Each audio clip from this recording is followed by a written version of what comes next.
nós tivemos para o 25 de Abril, avançámos para o 25 de Abril, com algumas linhas mestras que estavam consubstanciadas e cometidas no programa do MFA, que, em termos de democracia, se decidiam através de eleições livres para uma Assembleia Constituinte no prazo de um ano, a seguir ao 25 de Abril.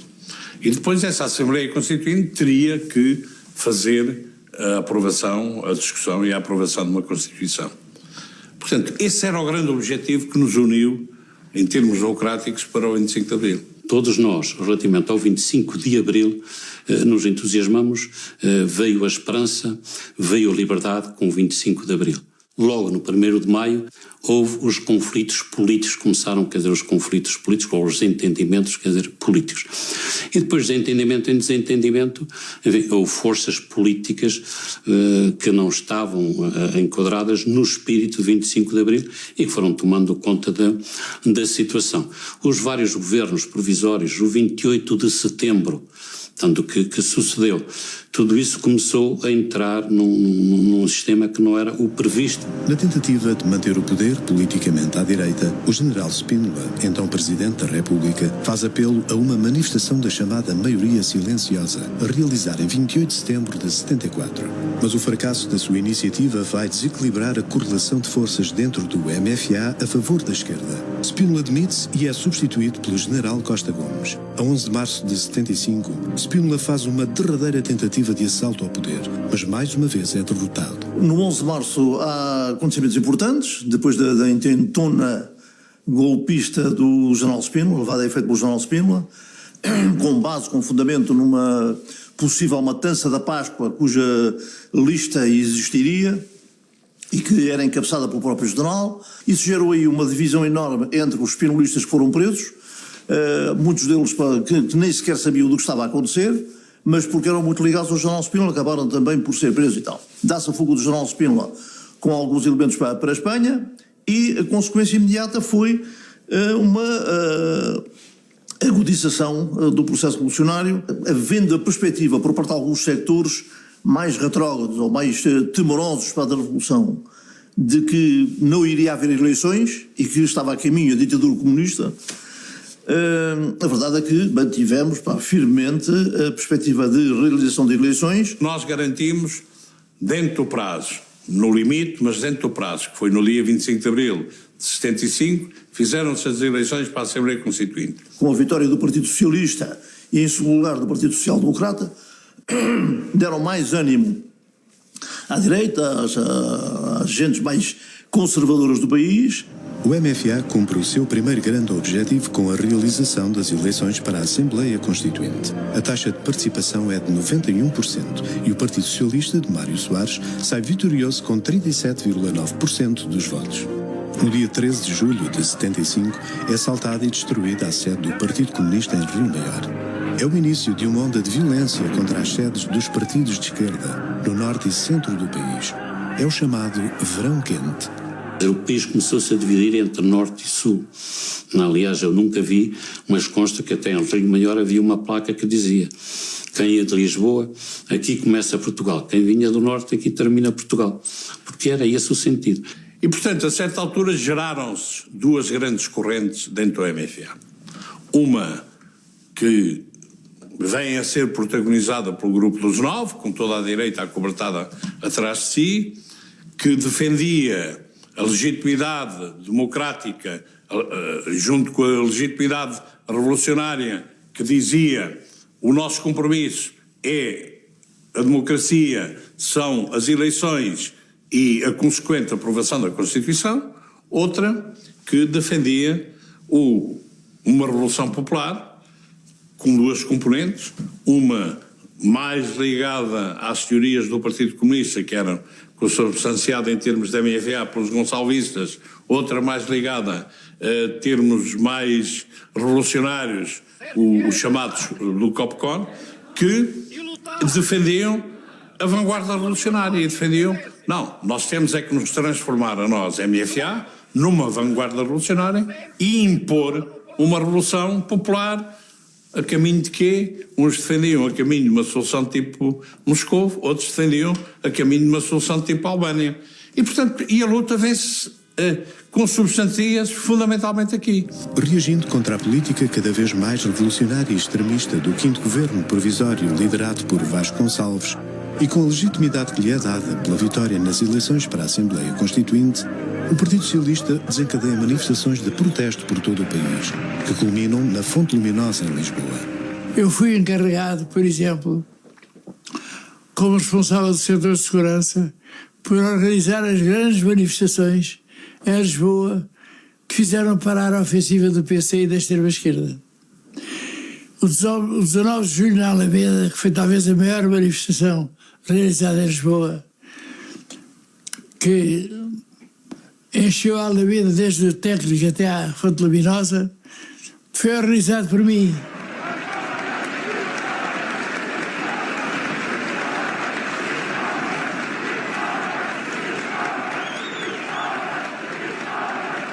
Foi uma das grandes manifestações contra a situação que se vivia. Veio gente do Norte, as barricadas que tentaram montar ali junto ao Ralis e com o pessoal do Ralis, mesmo assim não impediu. Eu estava eu como tanto assisti, e quando chegava um grupo do Porto, aquilo era uma festa, chegou mais um grupo do Norte e tal, que veio aqui porque vinham do Norte para dar força, quer dizer, à situação que o Mário Soares, e nessa ocasião foi um defensor acérrimo da democracia, há que o dizer. Temos que enterrar de vez o fantasma da Fonte Luminosa, que foi uma ação muito importante de luta pelas forças então ditas de democratas, não é? Com a direita reacionária e golpista toda atrás deles, mas uma ação muito grande, que foi uma grande manifestação aqui em Lisboa. E eu estou à vontade porque a palavra mais gritada nessa manifestação e que depois foi a palavra mais usada nas manifestações do PS e de toda a direita durante os tempos que seguiram até ao 25 de novembro foi Vasco há só um, Lourenço em mais nenhum. Portanto, estou absolutamente à vontade para dizer enterrem de vez esse fantasma da Fonte Luminosa. O processo eleitoral estava encaminhado por uma revolução que nós alcunhávamos de socialista, portanto com um grande apoio para as massas trabalhadoras e aos trabalhadores para participarem ativamente na vida política do país. O mundo ocidental não estava muito dentro dessa linha de atuação. O Geraldo Ford e o Kissinger chamaram à parte o Ministro dos Negócios Estrangeiros, Melo Antunes, Ministro de Portugal, para uma reunião a 3 apenas, em que fizeram uma chantagem pura. E a chantagem foi essa: sim senhor, pronto, muito bem, vocês realizaram as eleições para a Assembleia Constituinte, está tudo a encaminhar-se para no sentido de uma independência para as vossas colónias, mas vocês têm as colónias ficam de facto numa situação extremamente debilitada. Vocês são um país de economia frágil, portanto o que vai acontecer é que vocês têm as colónias e sem apoio possível do mundo ocidental ficam nos joelhos.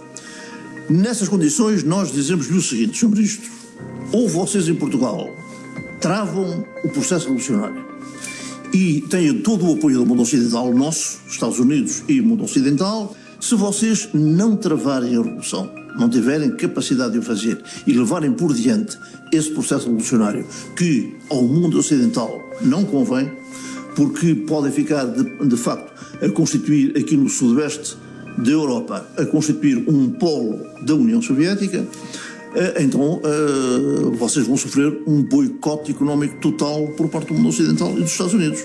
E vocês ficam de joelhos, de facto. Agora, a decisão é vossa. O Melo Antunes engoliu em seco, regressou a Portugal e a consequência imediata vai ser o documento dos 9. Bem, o Telo terá as suas informações. Não sei onde é que ele foi buscar essas informações.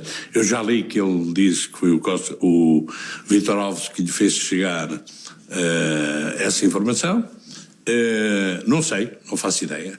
O que eu lhe posso dizer é que o documento dos 9 resulta de uma ação que eu tive em que, perante a iminente tomada de posse do 5º Governo Provisório, com o Vasconcelos, presidido por Vasconcelos, eu tomei a iniciativa de ir sozinho falar com o Costa Gomes, em que tentei demovê-lo a não dar posse ao Vasconcelos. Eu disse, nós não vamos aceitar que o senhor dê posse ao governo de Vasconcelos. Eu venho aqui de um grupo de conselheiros da Revolução e não só, nós não vamos aceitar isso.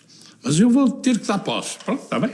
Eu saí dali, saio de Belém, chego ao Restelo, muito perto, ao meu gabinete, onde tinha uma série de militares, alguns conselheiros e outros não conselheiros, à minha espera.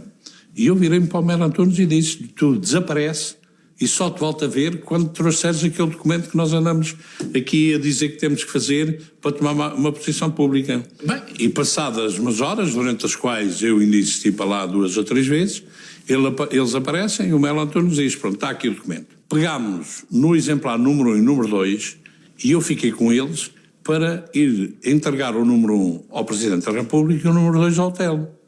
Se depois o Vítor Alves levou e deu conhecimento ao Carlucci, não sei, não faço ideia. O primeiro civil em Portugal a ter conhecimento do borrão, do rascunho, do documento dos 9 antes dele ser publicado, foi o Carlucci. Foi o meu amigo e camarada Vítor Alves que levou à Embaixada Americana o documento dos 9 para a aprovação do Carlucci. Que não se insinuou que foi o Carlucci que teve alguma coisa a ver com a produção do documento dos 9. O documento dos 9 de agosto de 75, elaborado por Melo Antunes, recusava o modelo pró-soviético, apresentando como alternativa um sistema socialista democrático, alicerçado no pluralismo, no respeito integral pelas liberdades e direitos de cidadania. Nós estávamos naquela situação em que toda a gente provocava toda a gente, acusações permanentes. Eu lembro-me que todos os dias eram noticiados golpes em marcha por parte dos reacionários nos quais eu estava envolvido, e nós fizemos, houve aquela provocação, funcionou como provocação de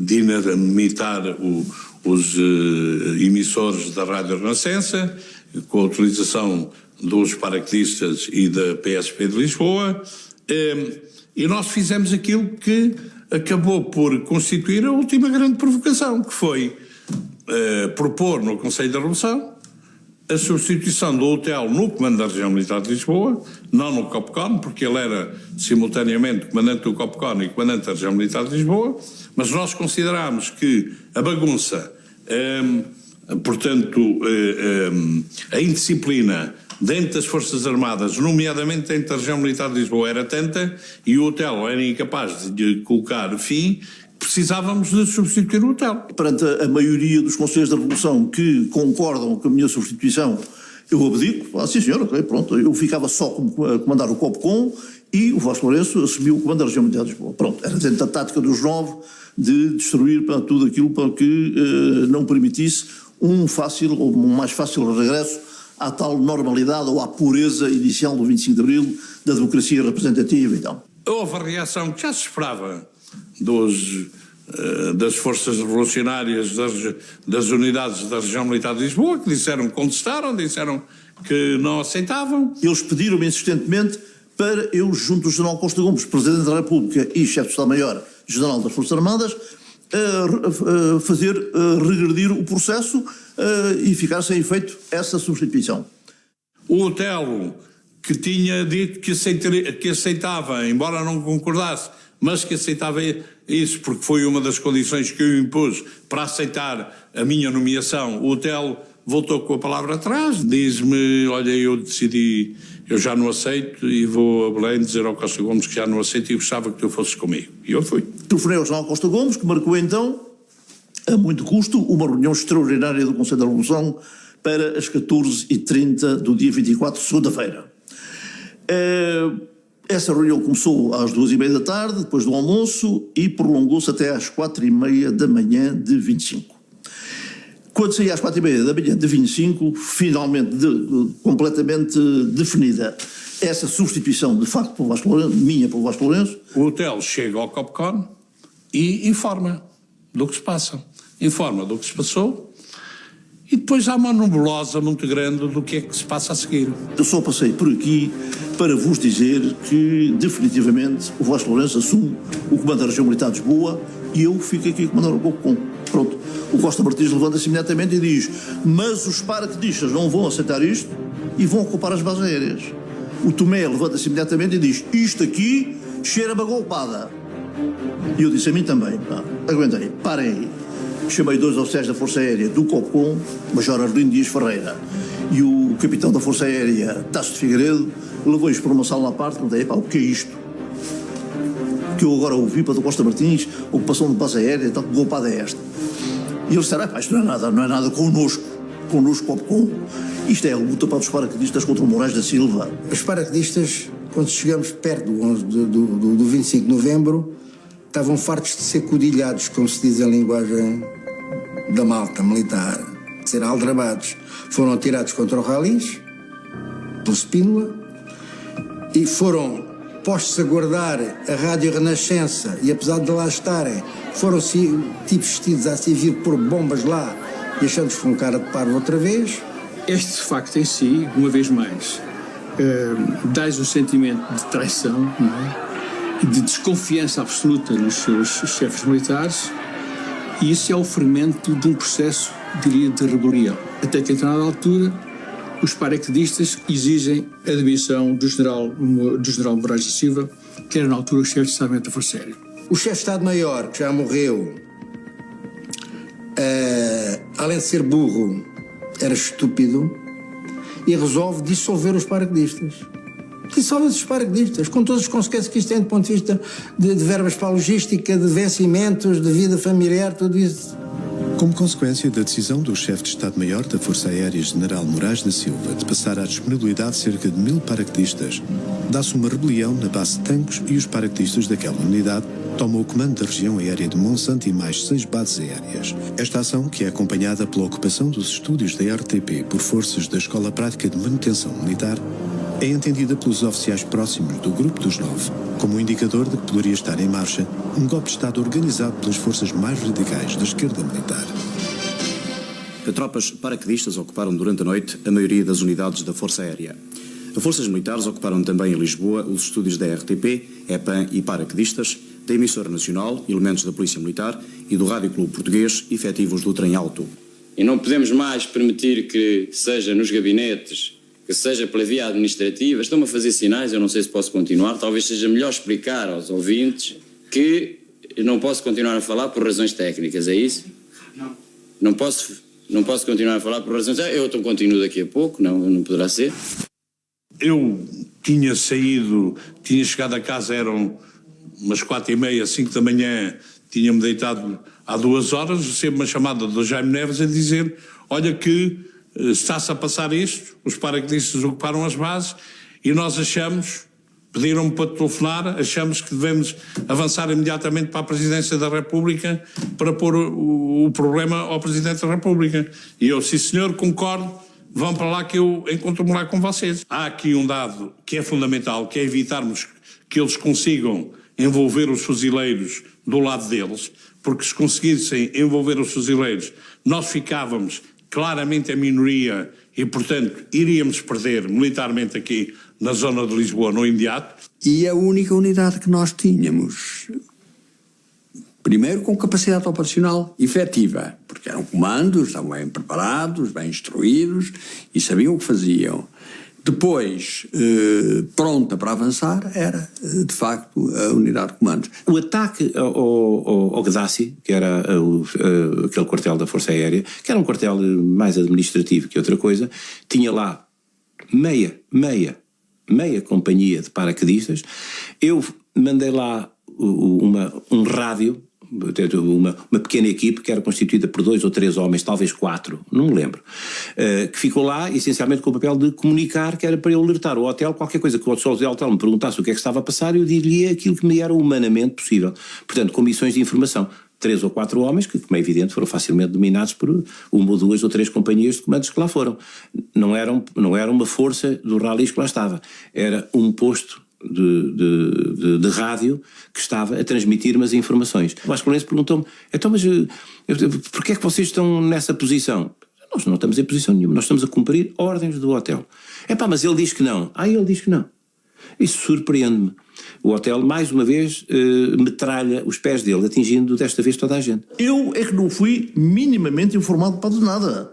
Da minha parte, do Copcom, zero. Não há justificação nenhuma, de facto, para o Jaime Neves e os comandos depois irem atacar a Polícia Militar. Eu concordei, na altura, que era de facto necessário que os comandos parassem com aquilo que podia ser o germen de uma coisa que crescesse e levasse à necessidade de um conflito alargado, tipo guerra civil, que era aquilo que nós mais temíamos. Não é? E, por conseguinte, entendemos, e eu também entendi, que se devia, digamos assim, secar o ovo logo à nascença. E foi isso que se conseguiu fazer. Resolvemos o problema ali em Monsanto e depois demos ordens às unidades para se renderem e os responsáveis aparecerem em Belém para serem presos. O Diniz Almeida fez isso e foi-lhe do Ralis lá. Mais tarde ele mandou perguntar se eu obedecia e se me dispunha a cumprir com a ordem de me apresentar na Presidência da República. Eu não sou ingênuo, sabia que era para ser preso, mas não só tinha a consciência tranquila, como eu não fujo às minhas responsabilidades. Disse claro que sim. Daí a um tempo, não sei que tempo, meia hora, uma hora talvez, mandam-me apresentar lá, coisa que eu fiz, apresentei-me, onde acabei por ficar preso. E nós tínhamos os falcões a pressionar para se fazer sangue. Para se fazer sangue, a caça às bruxas. Tentaram convencer, e é aí que, por exemplo, o Ianes tem um papel importante, tentaram convencer o bombardeamento de tanques, e também havia quem queria fazer sangue em relação à Polícia Militar, que era a unidade em Lisboa que não se rendia. Mas entreguem-se porquê? Temos a unidade de prevenção. Não vamos abandonar a tropa, não vamos fazer como vocês fizeram, que mandaram sair, deixaram 1000 paraquedistas antes do 25 de novembro, 1000 paraquedistas sem comandos, mandaram 123 oficiais ou coisa assim, abandonaram a unidade. E a certa altura o Ianes, da Amadora, diz-me: eu proponho-lhe o seguinte, damos até às 8 horas para eles se renderem. Se às 8 eles se não renderem, eu avanço para o ataque ao quartel. E eu pensei, bem, 8 horas chegam-me para convencê-los. E disse, sim senhor, concordo, aceito isso, portanto preparo tudo para às 8 horas arrancar. E foram 8 horas dramáticas comigo, permanentemente ao telefone com o Campos Andrade, a dizer, sem poder dizer, olha que a partir das 8 horas vai ser atacado, porque não lhe podia dizer isso, a dizer entrega-te, entrega-te, entrega-te, entrega. E a certa altura ele diz, mas se nós nos entregarmos, tu prendes-nos. Nós ficamos presos. E eu, porque queria resolver a situação, assumi e disse, garanto que não vos prendo. E eu olhei para o relógio e eram 8:02. E digo, oxalá não seja tarde. E grito para o Rocha Vieira, que era o chefe de Estado-Maior do posto de comando principal ali em Belém, e digo, liga-me imediatamente ao Ianes. E ele vai, o telefone não está interrompido. Tens o rádio, liga-me imediatamente pelo rádio, quero falar imediatamente com o Ianes. E ele faz-me o estabelecimento do rádio, da ligação rádio, e eu digo ao Ianes, para a ação, porque já obtive a rendição e eles vão se entregar. E eu ouvi aquilo que temia ouvir do outro lado, e o Ianes diz-me, é tarde, já saíram. Já saíram, vão a caminho, você para-os e manda-os voltar para trás. Já, imediatamente. E Ianes diz-me, estou com dificuldades nas ligações, rádio, não consigo fazer isso. Quer dizer, quando foi 25 de Abril, as transmissões funcionaram bem. E eu grito para um cunhado do Campos Andrade, que estava lá, tenente-coronel, e digo-lhe, corre-me imediatamente ali ao portão da calçada da ajuda e manda-me parar a força o Jaime Neves. E quando aparece a coluna do Jaime Neves, ele põe-se no meio da estrada e diz, para aí, para alto e para aí a coluna e tal. E falo com o Jaime Neves e diz, pá, não é necessário para fazer qualquer ação aqui, porque já houve contacto, pá, com o Regimento da Polícia Militar e os oficiais do Regimento da Polícia Militar, pá, vêm apresentar-se aqui para o Palácio Belém e tal. E o Jaime Neves, pá, o herói da guerra, pá, diz, não, isto agora estamos aqui, pá, isto agora é para avançar e tal. Começou o tiroteio. Eu vi que tinha caído o Albertino de bagagem e disse, isto não leva a lado nenhum, não há comando, porque estamos a fazer o quê? Estamos aos tiros com quem? Para quê? E sobre que orientação, que estratégia e que tática? Não havia comando nenhum. Havia o nosso lá dentro, não há nada. E do outro lado começa-me o Campos Andrade a gritar ao telefone, está-me a atacar-me, e eu disse-te que me ia entregar. E eu chamei-lhe, usei o meu vernáculo todo e disse, eu não passei aqui a noite inteira a dizer para te renderes, para te entregares, e agora estás a ser atacado. Vamos lá ver se conseguimos parar isto. Não faças fogo sobre quem te está a atacar, que eu vou tentar, através do telefone, parar o ataque que está a ser feito. E digo ao Ianes, faça tudo para contactar o Jaime Neves e pare-me o ataque. Então vou para a parada, mando parar o fogo e dirijo-me para o portão. Acho que o Cuco Rosa depois vem logo atrás de mim. O Jaime Neves, entretanto, derruba o portão com coisa e diz-me assim, quem é que disparou primeiro? E eu disse, quem é que disparou primeiro? Quem disparou primeiro foi quem mandou cercar a unidade militar por outra unidade militar numa situação destas. Esse é que disparou primeiro. Não sei, o resto não me interessa para nada. O Coronel Jaime Neves decidiu, com uma chaimete, deitar o portão da PM abaixo. E foi o que aconteceu. Portanto, uma chaimete investiu contra o portão, caiu o portão e muro. Portanto, é isto mais ou menos o que se processou. Portanto, o portão arrombado foi, portanto, este portão arrombado por uma chaimete e o muro parcialmente destruído. E é assim que nós, comigo, ao telefone com o Campos Andrade e com o Ianes, ao telefone com o Jaime Neves, separam, interrompeu e acabou o confronto, que infelizmente deu 3 mortos.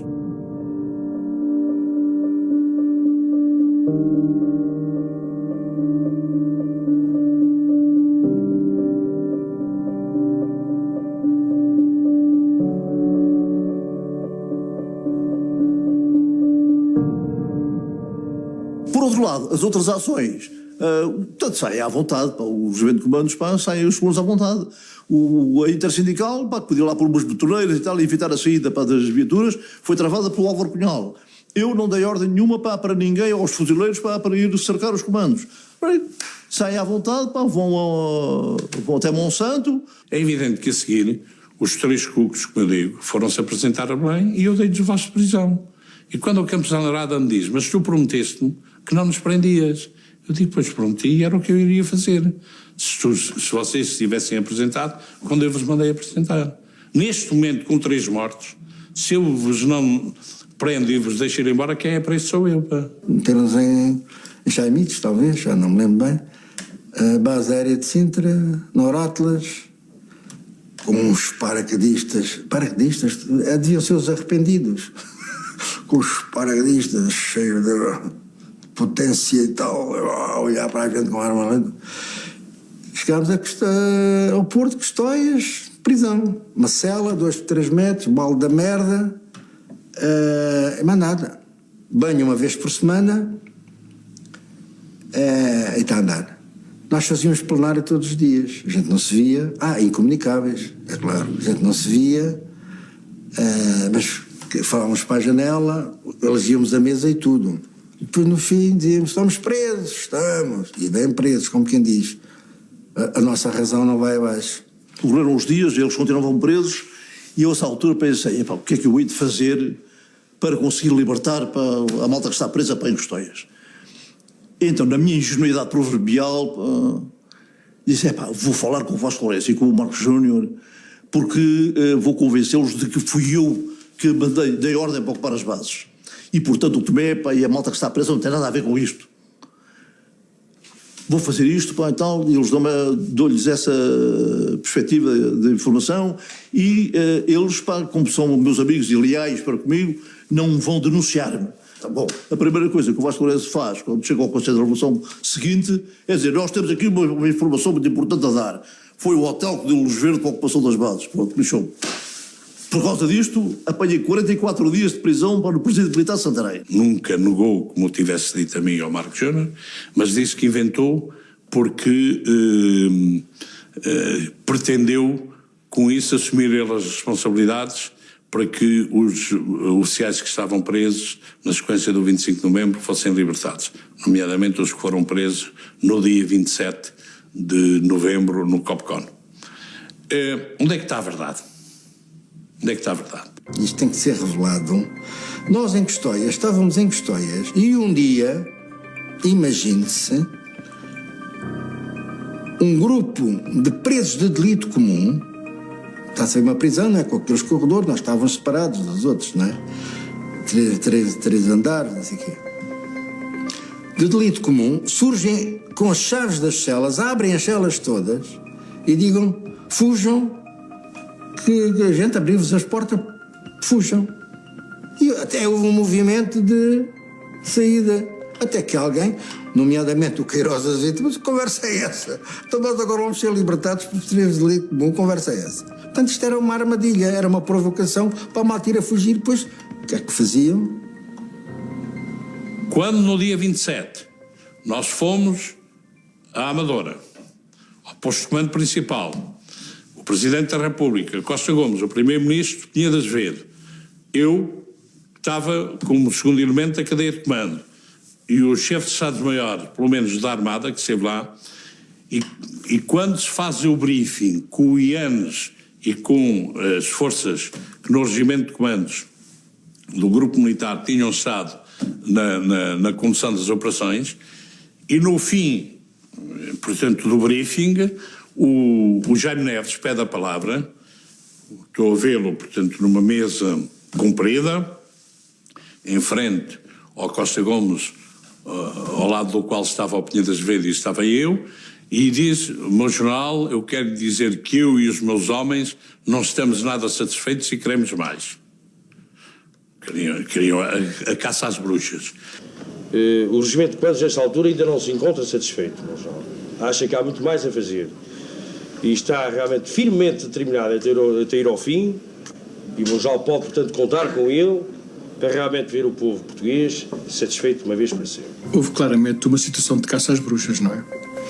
Eu fui preso e fui libertado de algum tempo depois, sem ter tido a indicação de qualquer facto que me fosse atribuído. No dia de 8 de dezembro, eram cerca das 2 da manhã, entrou-me porta adentro um grupo de militares.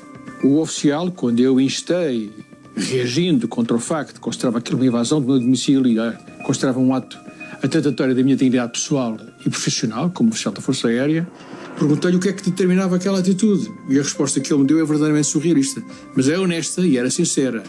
Tenho ordens do Moraes da Silva para começar a caçada agora. Portanto, eu fui caçado. Houve mesmo uma perseguição brutal ao pessoal da esquerda militar.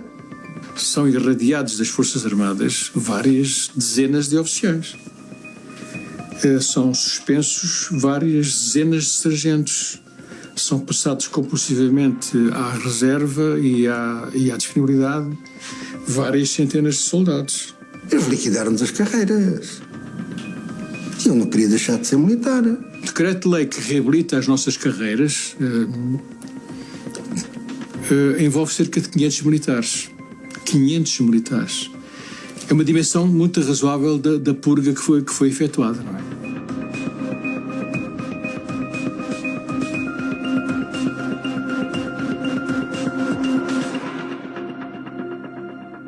Eu tive aqui em minha casa, naquela mesa redonda, uma reunião, no fim do verão de 65, com o então tenente-coronel Ramalhianes. E foi ali que ele prometeu entregar ao Partido Socialista, na minha pessoa, 150 armas para, junto com os militares, eventualmente, se as coisas tivessem tomado outro rumo e tivéssemos chegado à fase de guerra civil, para, junto com os militares, ajudar a defender a democracia. Na sequência dos confrontos militares e políticos que ocorreram em 75, começou a assistir-se à distribuição de armas a civis. situação que atingiu o descontrole no golpe de 11 de março. Para evitar que isso se repetisse em 25 de novembro, foi enviada por Vasco Lourenço uma mensagem a todas as unidades da região militar de Lisboa, proibindo rigorosamente qualquer entrega de armas a civis, o que não aconteceu.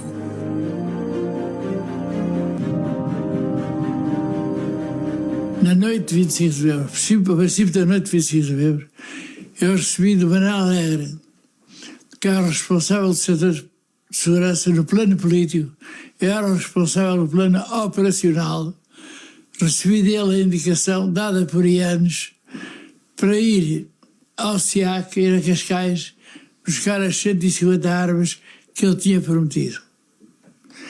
Fui buscar as 150 armas, dirigi-me à sede do Partido da Rua da Emenda, ficaram lá algumas, estava a lembrar do meu querido amigo Francisco Sousa Tavares, queria a força de ficar com uma arma e acabei por lhe dar.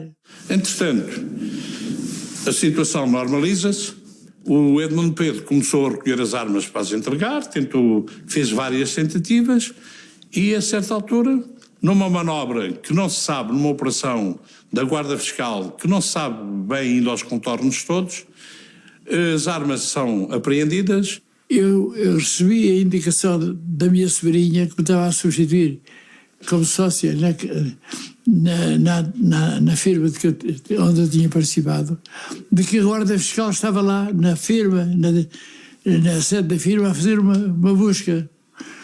E as armas estavam em Almada no armazém da própria empresa. E eu pensei que talvez tivesse tempo de retirar para não serem apreendidas, porque eu queria era devolvê-las sem escândalo, não queria que fossem apanhadas. E corri para lá para ver se conseguia ver sinais, se estar ou não estar vigiado. Cheguei lá, olhei à volta, já tinha mandado ir para lá uma pequena caminhonete para carregar as armas, que estava já lá à porta. Reparei, procurei ver à volta se via algum sinal de Guarda Fiscal. Não vi ninguém, não vi nada aquilo no alto. Não, lá está o sítio e aí está lá o armazém. Por isso mandei abrir o armazém e mandei carregar as armas. Mas a Guarda Fiscal estava escondida atrás do muro, em frente ao armazém. Ora, digo, eu estou a escrever outro livro só sobre o processo que se chama Armadilha. Isto é uma verdadeira armadilha. Eles sabiam que as armas estavam lá e calcularam que, indo primeiro à sede, que eu correria para lá para tentar tirar as armas. Mas eles não quiseram que eu abrisse o armazém para tirar as armas. Eles queriam que eu as tirasse lá, as carregasse e me aprendesse junto das armas. E foi o que aconteceu. Eu fui abandonada, fui entregue a mim próprio, sem defesa possível. O Edmundo diz-me que, ao Vasco, eu estive 10 anos preso no Tarrafal, passei lá muitas coisas, mas esses 6 meses que estive preso por causa disto custaram muito mais. É verdade, foi o pior momento da minha vida, sentir-me acusado daquilo que eu tinha feito para defender a liberdade, para defender os militares, e ser atirado para uma cela incomunicável e tratado pelos agentes que me receberam pior do que na PIDE. A armadilha montada a Edmundo Pedro passou também pela acusação de que ele, numa empresa de que era sócio, tentava vender eletrodomésticos, furtando-se ao pagamento de direitos alfandegários. Esse foi o pretexto usado para a apreensão das armas. Já consegui que a GNR, tendo os documentos da operação toda lá, me fizesse uma declaração em que estava expresso que o Edmundo Pedro, na altura, eram armas e não foram apanhados nenhum eletrodomésticos, que foi aquilo que acusaram depois o Edmundo Pedro e que vilipendiaram ou tentaram vilipendiar o nome dele.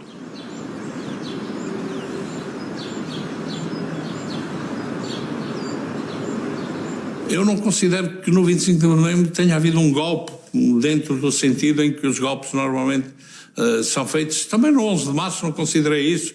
Portanto, são acontecimentos que assumem o aspecto de tentativa de golpe, mas que não são planeados, não são, portanto, postos no papel com um planeamento capaz e depois devidamente executados. Tudo é feito em cima do joelho e deu o que deu. Não foi nenhum contragolpe, não foi nenhum golpe, foi uma resposta saudável, uma resposta legal, através do Presidente da República e através da legislação, quer dizer, em vigor, à indisciplina, há mais que indisciplina, às ocupações, onde as bases, todos esses movimentos que se desenhavam, quer dizer, em Lisboa, e não só em Lisboa, um pouco por todo o país. Nós que estávamos a fazer um golpe estávamos dentro das unidades.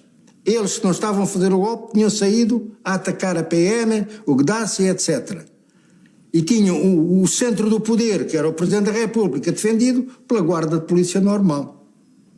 Portanto, isto deita por baixo, não é preciso ir mais longe, com mais política e mais conversa. Isto mostra quem é que fez o golpe. O 25 de novembro traz à tona d'água a participação de muita gente que se sentiu prejudicada com o 25 de Abril, que nunca concordou com ele, que sempre o viu com maus olhos. Então, há uma grande diferença entre o ponto de vista dos 9 e o ponto de vista desta hierarquia militar subreptícia, digamos, que aproveitou a circunstância para intervir, não é?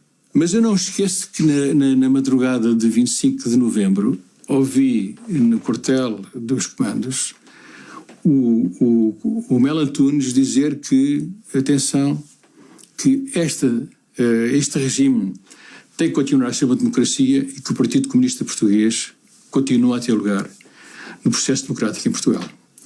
Isto tem que ter uma leitura. Alguém queria ir mais longe. O papel do Major Melo Antunes foi fundamental aqui. Teve uma conversa com o Cunhal em que lhe garantiu que ele não seria preso e o partido não seria ilegalizado. Foi fundamental para eles desistirem do golpe. Porque eles tinham algumas forças consideráveis, nomeadamente os fuzileiros, que era uma força poderosa, que estiveram preparados para sair, mas foi tudo parado devido a esse compromisso conseguido entre o Melo Antunes e o Cunhal. Eu quero dizer neste momento, e isso considero muito importante, que a participação do Partido Comunista Português na construção do socialismo é indispensável.